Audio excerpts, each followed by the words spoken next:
What happens when a governor ignores a bipartisan warning and an entire region ends up paying the price? I'm Eric, and welcome to the Eric News Channel. Before we dive into this investigation, I need you to do something real quick. Hit the like button, subscribe to the channel, and leave a comment sharing your thoughts. Share this video with anyone who needs to understand what's really happening in the American Southwest right now. This story matters, and it impacts millions of people across 3 states. On September 10th, 2024, something unusual took place. 2 governors from opposite political parties came together around one urgent warning directed at California. Arizona's Democratic Governor Katie Hobbs and Nevada's Republican Governor Joe Lombardo jointly signed an emergency letter sent to Sacramento. The message was clear and the concern was genuine.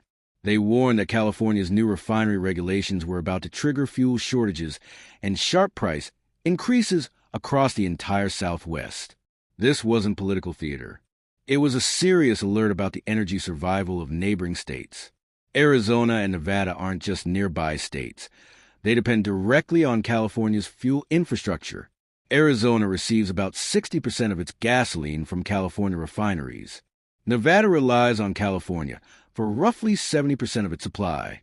The pipelines run eastward from California, and there simply aren't enough alternative routes. When California's refining system fails, Arizona and Nevada have no options. They just pay more. The governors understood this reality and knew exactly what the new regulations would mean. But Gavin Newsom saw it differently. That same day, he pushed back publicly on social media, strongly rejecting their concerns. According to Newsom, the real problem was the refineries themselves, which he claimed were intentionally cutting supply when facilities went offline, artificially driving prices higher. He argued that his proposed regulations would save consumers hundreds of millions of dollars every year by preventing those price spikes. Newsom framed the policy as consumer protection, a way to combat corporate greed and hold big oil accountable. As reporters continued pressing him, his tone grew sharper. He showed visible frustration and suggested that allowing companies to exploit taxpayers would be reckless. Just 6 days later, on September 16th, Newsom sent a formal response letter to both governors. In it, he accused Hobbs and Lombardo of repeating oil industry talking points. Think about that for a moment. A Democratic governor trying to protect her citizens from fuel shortages was labeled a mouthpiece for big oil by another Democratic governor. The bipartisan warning was dismissed as corporate propaganda. Newsom moved forward without considering concerns of neighboring states. On October 14, 2024, he officially signed the new regulations into law during a public ceremony. The very rules Arizona and Nevada warned would destabilize fuel supply were now legally binding.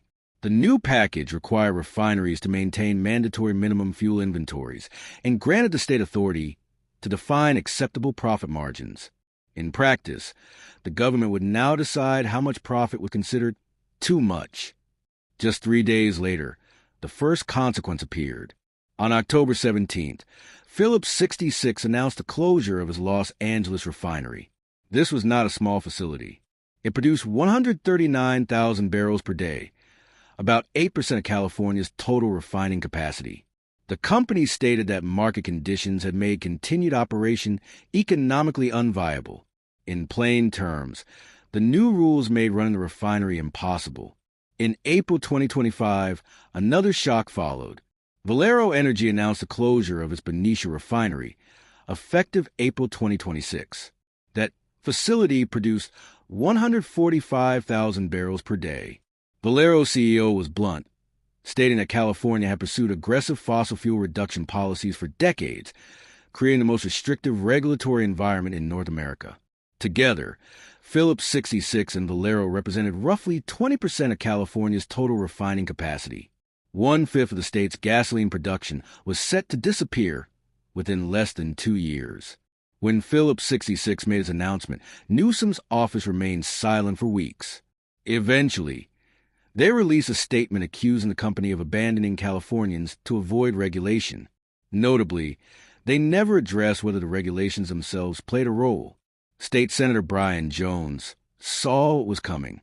On May 6, 2025, he sent a letter warning that gas prices could reach extreme levels if closures continued. A study from a USC Marshall School of Business projected increases of up to 75%. Jones offered to work with the governor on solutions. Newsom never responded. By June 2025, even the California Energy Commission began raising alarms. Reports warned that the state urgently needed to stabilize refining operations. The problem was undeniable. Yet when asked whether he would reconsider the regulations, Newsom dodged a question and promised to manage the crisis without acknowledging his responsibility. By July, the situation worsened. The state entered quiet negotiations to find a buyer for Valero's refinery. The same government that imposed unworkable regulations was now trying to keep the refinery open with potential subsidies worth hundreds of millions of dollars. Taxpayer money used to rescue businesses made unprofitable by policy decisions. Soon after, the Energy Commission quietly delayed enforcement of the profit cap rules until 2030. The regulation touted as consumer protection was pushed back 5 years, signaling it didn't work in practice. All of this had been predicted. Arizona and Nevada warned California from the beginning, citing reports from California's own energy authorities. The risks were documented. Still, the state moved forward. The result? Refinery closures, soaring prices, gasoline imports from Asia, emergency subsidies, and even new drilling permits. The exact opposite of the original promises.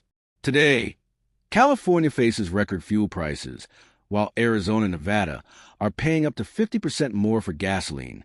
The warning was ignored. The messengers were attacked. And now 3 states are dealing with the consequences. This isn't about left versus right. It's about economic reality, infrastructure, and cause and effect. When you make it impossible to operate refineries, they shut down. When refineries shut down, prices rise. And when there are no alternatives, everyone pays. Before you go, subscribe to the Eric News channel, leave a comment, and share this video. This story isn't over. The decisions made in the coming months will determine whether this crisis is contained or gets much worse.